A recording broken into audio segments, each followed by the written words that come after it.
I really am very delighted to be here for a number of reasons.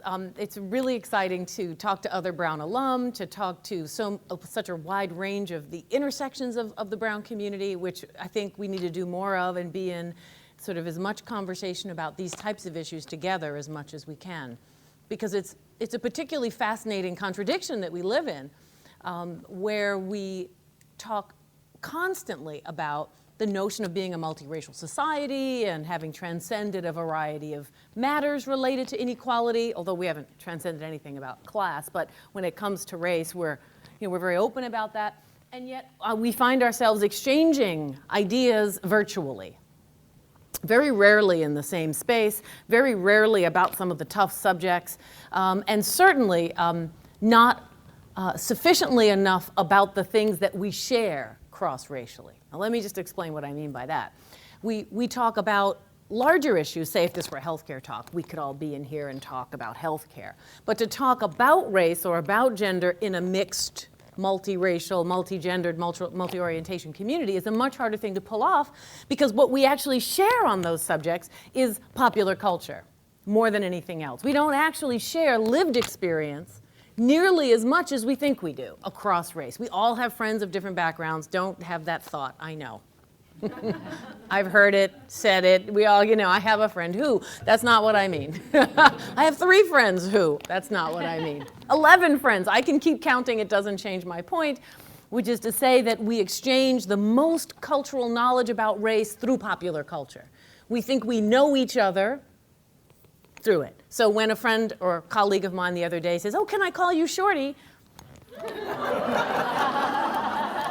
I'm like, I'm 5'8", probably not a good plan. What do you mean, call me Shorty? Again, who taught you that, I'm like, where'd you learn that? It doesn't look like you heard that where it comes from. It's kind of like an MTV moment gone wild. So it comes to us in this complex mediated way. And that would be okay too if we had the level of cultural knowledge and literacy that we need to unpack our cultural complexity. We come from so many different traditions that we are constantly morphing and changing and transforming, that to bring a kind of simple, mainstream, usually shallow conception of all of this is very troubling to the exchange. And that's really one of the reasons why I think it's so important that we're all here. And I'm thrilled that the Boston Club here has brought this together in consolidation and coordination with more acronyms than you're ever going to hear me repeat. So keep up the good collaborative work, and I'm going to try to sustain this process in how I talk about this subject. So I want you to think about both what I'm saying and how I'm saying it, because they're intended to complement each other. It's not just the subject, but how I want to talk about it. So let me back up a little bit to the Elizabeth Weed days of hip hop, which is to say sort of how I got into it. I mean, the irony of it is that I didn't actually get into it while I was in the Bronx, because first of all, you didn't attend to things like that as a teenager. It is what it is. It's not a thing to study, it's something you do. And hip hop really begins in the mid-1970s. There's a lot of debates about origins, so don't really just say mid-1970s. That's good enough for now. And the Bronx is usually considered the indisputable home. So I did not make that up. It existed before I got to say it. And I was in high school at the time. And I paid no attention to it particularly, meaning I listened to it. I was actually a basketball player, which for a girl in that era was far more unusual than now. There was just Nancy Lieberman, for those of you who know this. And she didn't play with anybody because just a bunch of guys pick up. I mean, there was no place for her to play, pretty much. There was no, like, WNBA for you younger people. It's like that new place where girls play basketball. Didn't exist. So I was on the basketball courts a lot, which again was unusual. But that's really where hip hop was mostly practiced. If it wasn't a party itself, a full-out block party, it was on basketball courts where B-sides of disco records would be placed on one cassette, a dual cassette player. One would be the B-side, the other side would be whose ever rap or rhyme that they had created, and they did it simultaneously. So this is very crude. So you take your B-side of, Chic, Good Times, for those of you who need a particular memory, And so the B-side would play forever, 15, 20 minutes long. This was disco. And the other one would be a blank tape, and you would rap over, you would dub yourself onto the blank tape while the B-side was playing. Oh, that's the first mix, basically. That's pretty much how it happened. So there'd be these elaborate sessions where you would then listen to yourself, or someone else would then tape over you, and people would, see if they won the next match and game. Would they get out and play, or would they actually stay in and play? It would all depend on how successful their rhyme was. So there was a lot of casual play going on. It was not in any way meant to be a sort of elaborate practice in mainstream American culture at this point. The other key thing about this early period of hip-hop was the profoundly fascinating reuse of technology. And really what hip-hop does in this era that still hasn't, to my mind, been adequately explored and talked about and really studied is the way in which it changed the entire relationship we have to pre-recorded sound. And pre-recorded sound as a baseline, as a set of ideas from which to build new songs. Now, musicians do this all the time. They've done it. Musical borrowing goes back thousands of years. This is not brand new. But to use pre-recorded, already seemingly sealed and finite music, and to pull sections out, musical sections, passages, and to turn those sections into new songs was the result of a few things together. And I'm going to lay just 2 or 3 of them out because they're going to come back in when we get to hip-hop today. One is the access to technology. New technology that allowed for the deconstruction of records, right? You can't, before that, you just clink, clink, clink, that was it. You couldn't do anything, it was what it was, you had to play it. Then when samplers come around and other deconstructive sound equipment comes around, you can take bass lines out, harmonies, melodies, and separate them from the record. You can repeat them, you can play them backwards, you can change the key, you can stutter them, you can do all kinds of things with them. So there's one, just the sheer technological transformation. The second thing is a long tradition in the Afro-diaspora community where the notion of versioning, the notion of borrowing, the notion of treatment, which means originality rests in how you create within the context of existing musical ideas. How you create in the context of existing musical ideas. Think of the blues. You could start a blues song right now. I guarantee you it probably already exists, but it'll be yours and you'll do something interesting. And that will continue. That idea that you stole this other blues song would be irrational inside of the tradition of the blues and of most black music, frankly. And so the idea that you take here, for example, in Jamaica, there are about 195 versions of Tracy Chapman's song, I'm Sorry. For some reason, that song was a big, big hit. Remember the song, I'm sorry, na, na, na. Right, okay. 198 versions. You get the little bit of it, right? 198 versions. Is it that Jamaican people don't have a song to sing? And that all they want to do is repeat Tracy Chapman? Obviously not. It's in what's called versioning or treatment. Dig Heb Dija, not structuralist, but a postmodern writer and thinker of music, has really written quite a bit on this very subject and made it clear that versioning and treatment, how you work with lived materials, is a creative priority in the African diaspora. So think of quilting. This is another great example of it. If you're doing it more theoretically, you might call it bricolage or something else, but just the sheer act of quilting is sufficient as an example. You take already existing fabrics, you reposition them and build an entirely new artifact/creative product. So 1 is technology, 2 is a rich tradition of the idea of sampling. Do you see what I'm getting at? The principle of sampling long predates it. How many times did you listen to Louis Armstrong and he's singing his own composition and in the middle will burst into some Cole Porter song? What, he just ran out of material? Not exactly. He wants to quote this song. He's sampling it without the record because he wants to say something and he wants to convey it in conversation, because dialogical terms are so important in black music around the world, to be in conversation, and this process produces an immediate conversation. And the third piece has to do with this, the third signature piece has to do with thinking about and this is where things get a little less cheerful. I'd like to give you a warning. How much decline and despair takes place in urban America after pretty much the mid-1960s, and how that despair and frustration and disregard begins to manifest itself in increasingly limited economic opportunities, and the way that becomes, for the very beginning of hip-hop, a source of creativity. So let me explain that. Number one, the vast majority of the innovators were, for the first 10 years or so, were mostly on the musical side, not the lyricists, but the ones doing this musical technology piece. They were in vocational tech schools. They were tracked into dead-end vocational tech schools, jobs, and careers. So someone like DJ Red Alert, who, yes, is older than me, went to a school to do what? Sort of drafting. 5 years before, drafting went completely computer tech. No one does hand drafting anymore. I mean, it was, so they sent all people to do sort of technological or stereo repair.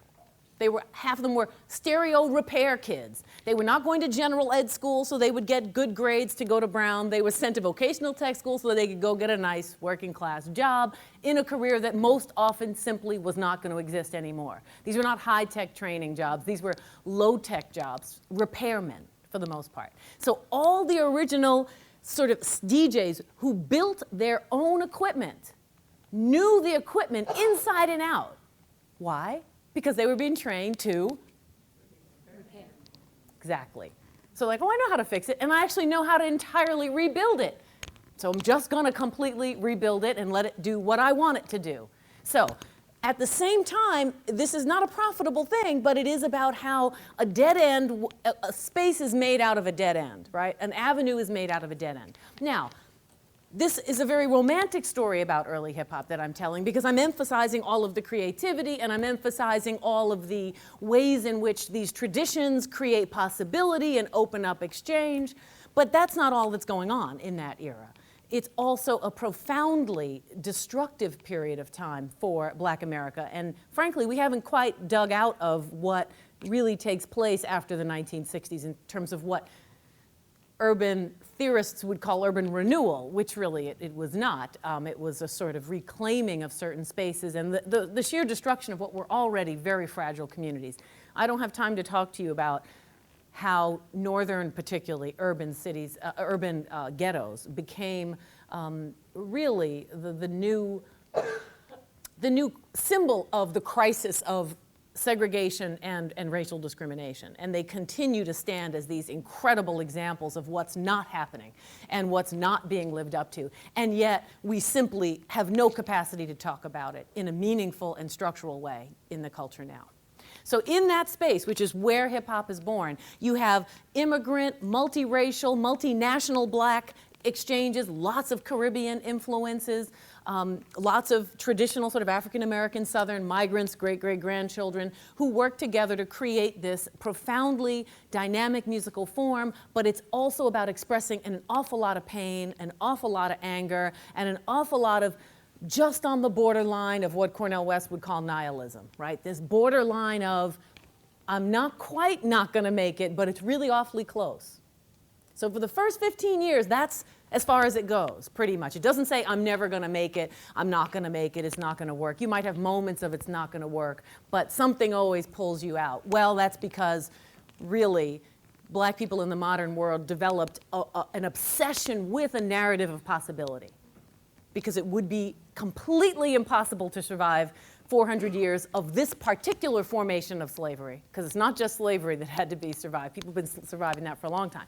But the particular way that racialized slavery takes place in North America is so profoundly psychologically destructive that the use of both religious and other spiritual mechanisms to turn every story around, and this, you see this in the music so all over the place. I mean, I was just in the car, I was like, oh, there's another example. It's like one of those things you just see all the time to say, yes, it's completely impossible, but something will work out. Something's gonna happen. You see it in the narrative of Black churches all the time. The music continued that tradition for a very long time. A few things began to interrupt this project. Oh, I'm sorry, one other thing I want to tell you before I move on is that it was also very broad in range of storytelling. And this is what Professor Weed was just talking about that I apparently shared and have not 1 ounce of a recollection of sharing. This is what happens when you get old. But you would hear lots of different types of stories. You had acid jazz mixed with hip hop, you had classical music mixed with hip hop, you had women artists, you had, you know, a variety of multilinguist speaking artists with people rhyming in some languages and then in English and back and forth. You had stories about all kinds of elements of everyday life. Yes, you had stories about violence. That's common in poor and struggling communities. Yes, you had stories about drugs. That's all over the place. Yes, you had stories about mistreating women. You had misogynistic narratives, but you also had a variety of other narratives about women, a wide variety of other narratives about them, and you actually had women rappers. Have you heard about them?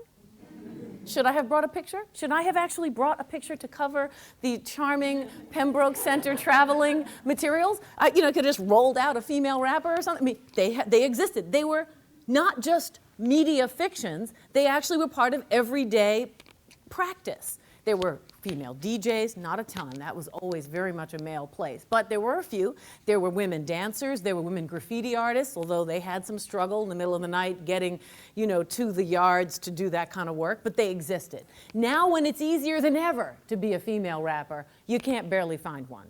You certainly can't hear one on the radio, unless I'll tell you how in a minute.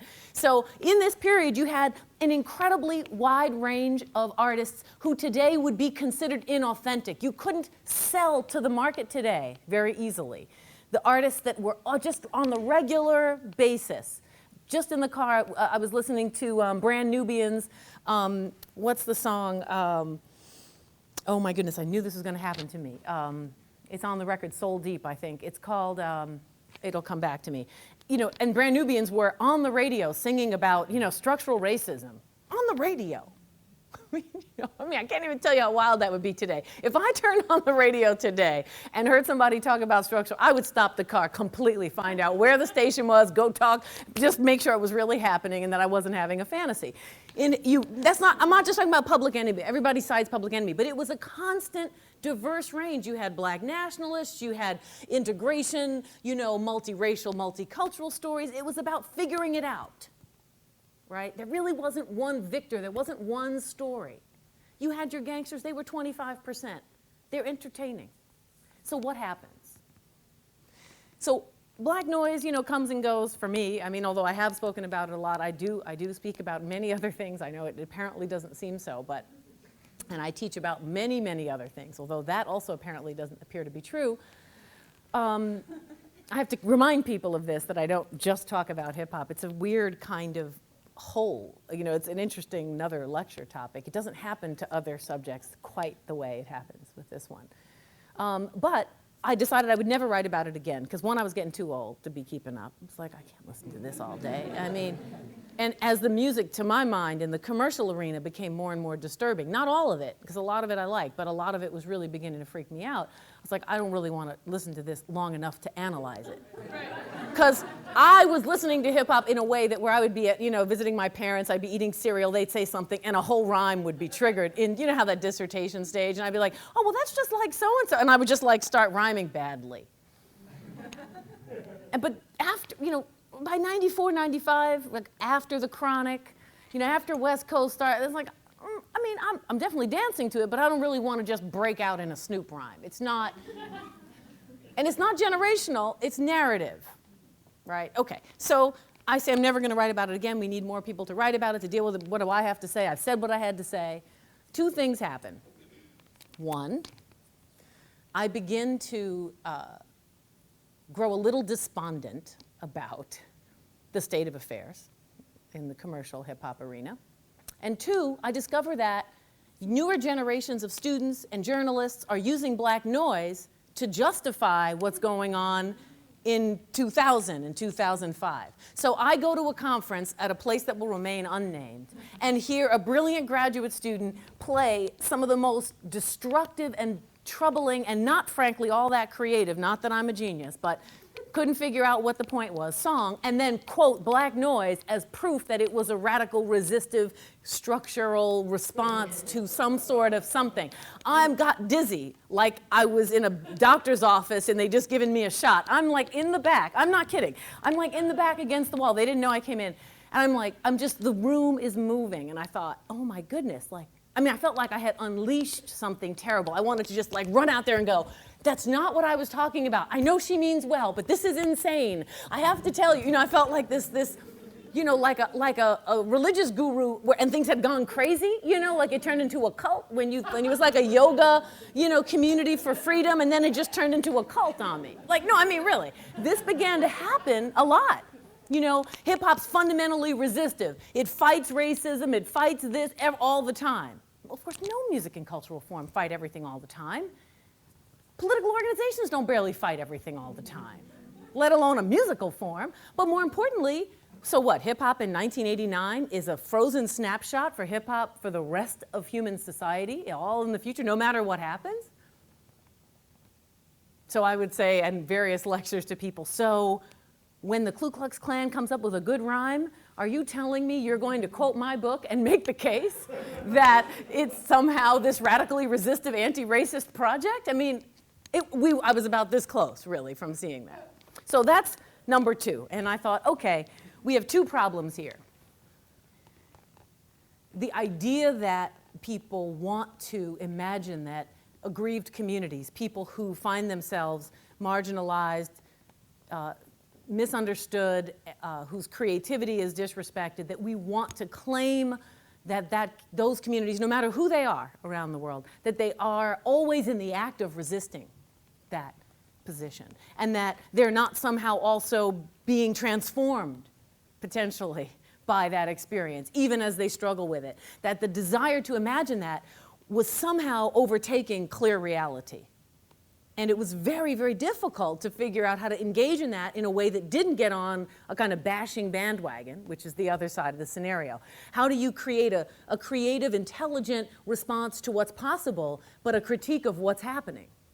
And this was particularly destructive for the question of gender in the black community, where I think hip hop has, set black feminism back, I don't know, 40 years, even longer than we had officially black feminism. And we've always had black feminists, but a kind of black feminist movement, I think we've been set back to before it got started.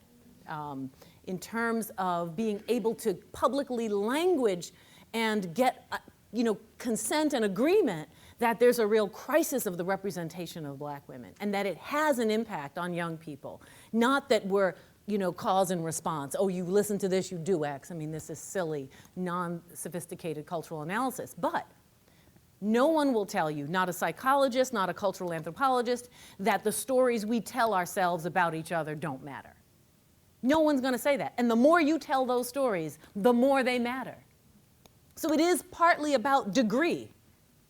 It is about how much these stories get told, how much investment we put in them, how much seduction, how much capacity for a fame and celebrity that can be associated with a narrative of a person whose primary means of attaining power is to articulate a fundamental disregard and disrespect for black women.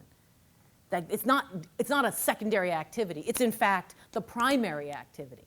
So how do you get all of your clout standing around the pool with a whole lot of clothes on? Well, 50 naked black women with a couple of apparently non-black women for diversity's sake. It's like some sort of diversity program. But the rest are 30, 40, 50 black women who are completely unnamed, whose job it is to confer authority on you.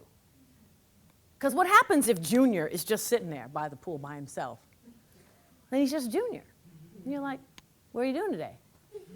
He's like, no, but 50 women with no clothes on, just dying to attend to him. Now he's Junior. Young MC, who's ever he is, right? He's I'll leave out the people who they are. Okay, so, because it's not about any individual rapper. So,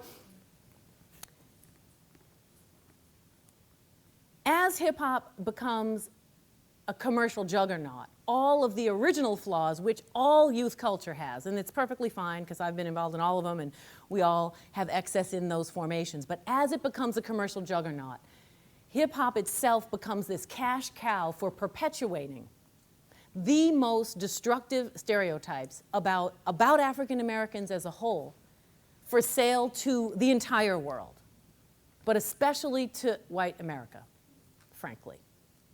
That's really the big audience that generates the international sales.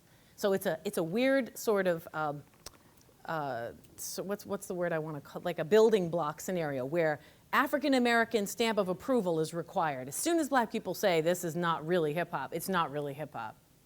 Don't tell me why, don't ask me why. It is a fact I cannot prove to you, but no, because it has happened for 150 years consistently. As soon as, it's just, I don't get it, but it's true. So as soon as they say it's not hip hop, it's not hip. So once people say, yeah, it's hip hop, it's cool.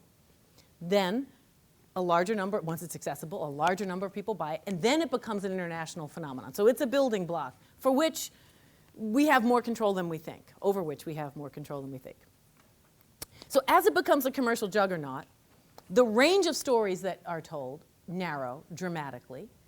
The stories that mirror the identical narrative, and this part really did bring me to tears in the middle of the realization of what was happening in the early 1990s to early 2000s. That the very narratives that hip hop was most constantly perpetuating were the identical stories that the Western slave trade and subsequent forms of Jim Crow and white supremacy used to explain and justify the oppression of black people. I mean, verbatim. Like, it's not even you have to be a complicated PhD analyst to figure this out. So here are your primary stories. Actually, you know what? You tell me. Let's do that. And then I'll tell you how they fit. So what in the last, what are we, 2010? So let's go to 2000 forward. So we're talking about, most of the second half of Jay-Z's career, all of the second half of Jay-Z's career. We're talking about, Lil Wayne. We're talking about, just name whoever you want, but if you want to add them in, doesn't matter. Snoop, what are the stories? What are the primary, what is the most significant set of stories about young black people in hip hop? So just start talking. What are they? Who? Pot, well, yeah. They take drugs. They do crime. They sell drugs. They have a lot of sex. Someone said sex. Let's not forget sex. Only care about money. I mean, they're not just money, but ostentatious, grotesque articulations of the expenditure of money that you, in fact, don't have. So there's an irresponsibility component built in. Oh, out of wedlock. Bitches and hoes, let's not get into those B's and H's. I got a whole story for you about that. So they're sexually excessive and irresponsible in their family formation. Anything else you want to add to this charming list? Guns, violence. Well, we had violence. That's one articulation of the violence is guns. But it's not the only one, but guns would be an important thing. Anything else important? Well, the whole gangster is the place where all of this takes place, street culture. So we're going to unpack that for a minute because the drug trade, the sex trade, the violence associated with it are street culture located, which are really the result of structural racism in that, if you look at post-industrial urban America, unemployment rates, inaccessible jobs are so profound. You're looking at 40 to 50% unemployment rates for black men in particular. Women are more like 35 to 40%. In these communities, on and on and on. New York, Philadelphia, I could just name all of them. You're talking 30 to 40% unemployment for people 17 to 40. So, and when I say unemployment, I don't mean they don't want a job. I mean the only jobs are part-time at McDonald's. You don't really get any, that's not going to get you anywhere. So people are choosing what trade is available, which is a drug trade, which is not only accessible for that community, but it provides a kind of Costco-like approach for the rest of the city. So people go to their community to buy the drugs they then consume in very charming private locations. So it becomes a space that has a lot of street violence associated with it. And William Julius Wilson's book on chronic joblessness, When Work Disappears, talks a lot about what kind of street culture emerges in that context, not just for African Americans, but for everyone who's in those conditions. Okay, so we got our stories, right? So let's take it one, violence. and sexual excess. Let's do them together. The primary, once slavery so-called ends, the primary response was that you cannot trust black people to be citizens because they are fundamentally violent and fundamentally sexually irresponsible and dangerous. All of the efforts for lynching, all of the fear and anxiety of the rape of white women was a fictitious construction designed to justify that logic, which is that they're sexually aggressive, violent, irresponsible, and dangerous. They're just fundamentally dangerous. They have non-normative families. The whole history of sociology in the 20th century is about the sense that black families and black women in particular, their sexual excess is what explains black men's rape of white women. I'm not making any of this up. I can give you 47 citations if you are bored enough to want them. But it's just really all over the place. And they're in the book, they're in Hip Hop Wars, and there are enough citations, although I try to keep them in the background. So we have sexual excess. We have non-normative families. Read the Moynihan Report, will be good. We have violence. We have gangs, which are violence and drugs. And what, did I miss anyone?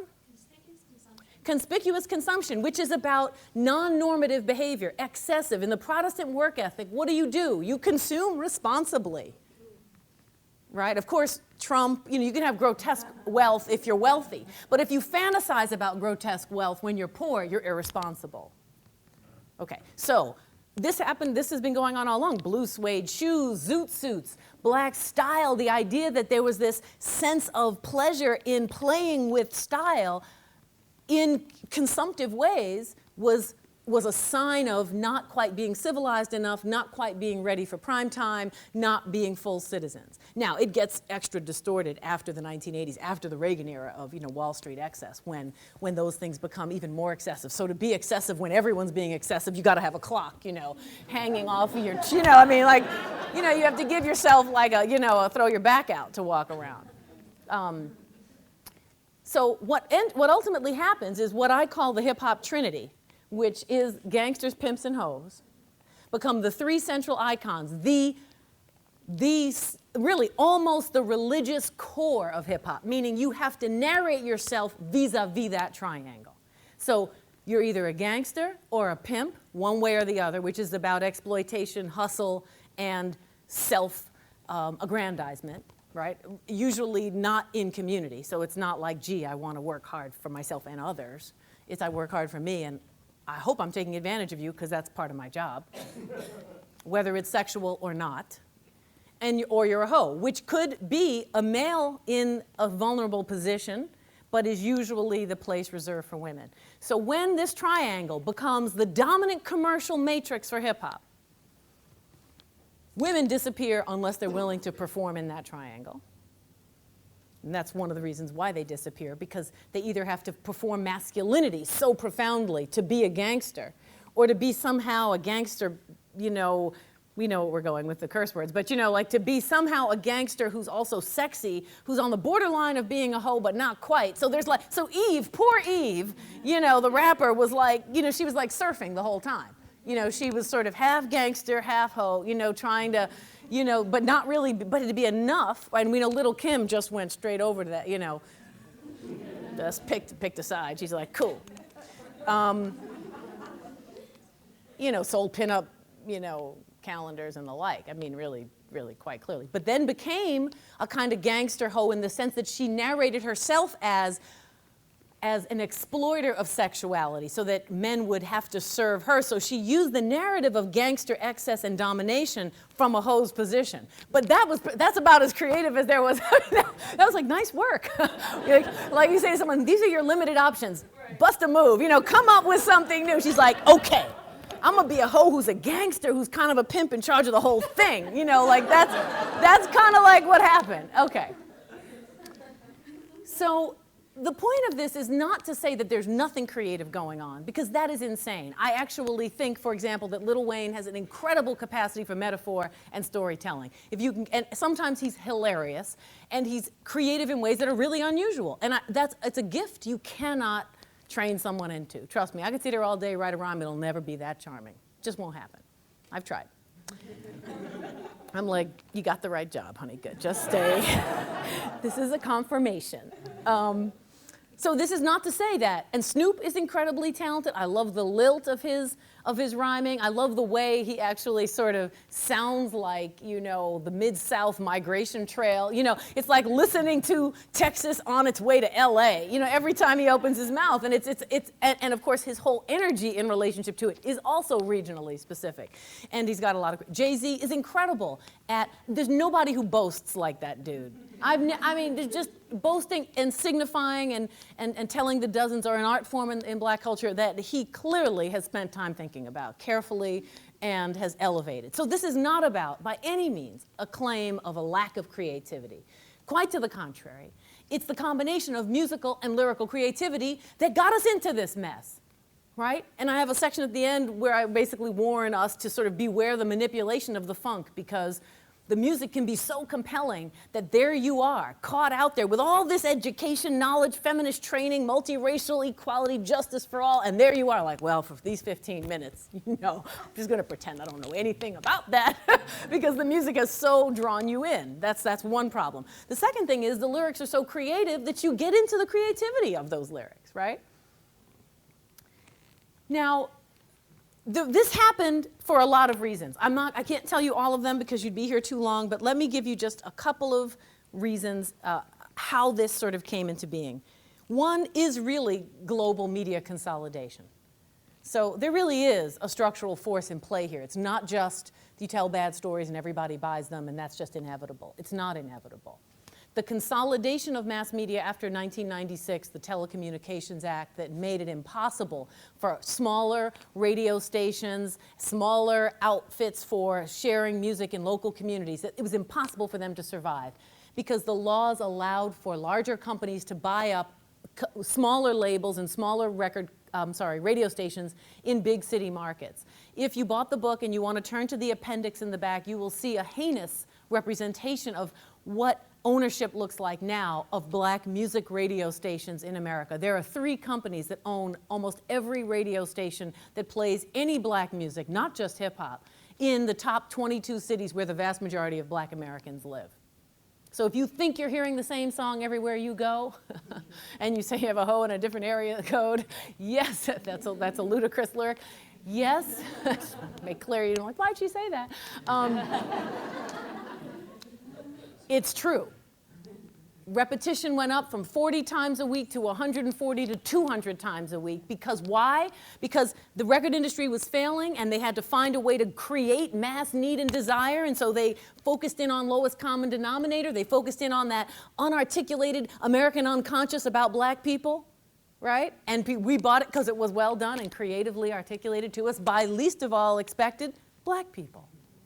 So you couldn't make the claim that it was some like evil conspiracy because Jay-Z's just keeping it real, right? Jay-Z's from the Marcy Project. Jay-Z's telling the truth. He can't be part of a global, you know, consumer enterprise that is contributing to the legacy and repetition of a set of stereotypes about black people. He wouldn't do that.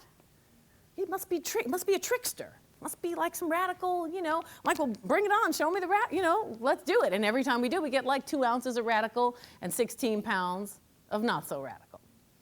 So the first thing is this massive consolidation, which dramatically changes the playlists and the tone. Second thing underneath that, it's actually 1A, is the record industry itself in terrible crisis, not the least of which is because of the internet and ability to download, but also their own stupidity as an industry and not being more responsive. The second thing is this ongoing appetite, right? This profound appetite for these kinds of racial images. Do I need to talk about Precious? Do I need to talk about The Wire, even though it's a very creative and articulate? Actually, I think The Wire's terrific, but the question is, could The Wire have been a story about everyday, ordinary black people? Are we interested? This is a very serious question, as a nation, in everyday, ordinary black people with the level of humanity and complexity that we give to other people? Or do they have to perform kind of bizarre forms of dysfunctionality and get saved by some white folk in order for us to watch them? Yes. Oh, thank you, just wanted to know. I guess we have to, right? This is a serious question. We re-narrate this. How many stories about football in the 1950s tell the story of the civil rights movement through a brave individual black person who is supported by a courageous white person who realizes that racism is wrong and integrates the whole goddamn town? Trust me, it did not happen like that. The really courageous white people were getting their butts kicked, first of all, for even contemplating doing it. So they're telling a lie about that courageous white guy. But it's not one little black kid saying, oh, I really just think I should just be able to play wherever I want. It's human organized action for justice and democracy, which we apparently don't like to tell that story. So what happens here is that hip hop becomes this incredible space for racial unconscious, for what I call a kind of racial Rorschach test. If you want to know what people are thinking about race in America, get some ink, open it up, turn it into a hip hop song, and there you are, with this crazed obsession with a set of tropes. Now, things are getting better, to be sure, but the progressive elements of hip hop, of which there are many, my favorite is Lupe Fiasco of this bunch, barely get any radio airplay. Barely. You can't find a white rapper on MTV. Go figure that out. Just think about that for a minute. You get a couple here and there. You have Eminem, I know, but Eminem is the exception to the rule because Dr. Dre brought him into the scene. I'm talking about a honest to God, and he's from Detroit, which is a whole other story. Anyway, it's 80% black, so he's white, but he's not. I'm talking about, like Bubba Sparks or, the Insane Clown Posse. I mean, these, or Sage Francis. These are great artists, at least in the case of Sage Francis, who I respect a lot, but who we don't even come up because we're selling a racial fantasy, right? They interrupt it. If we sell them, it changes the story. If we sell Lupe or other artists who interrupt this story, it changes the stories we're telling about ourselves. So in Hip Hop Wars, I spend an awful lot of time unpacking what happened and how a very troubling kind of indirect attack on black youth takes place at the same time as they are this enormous cash cow for the industry.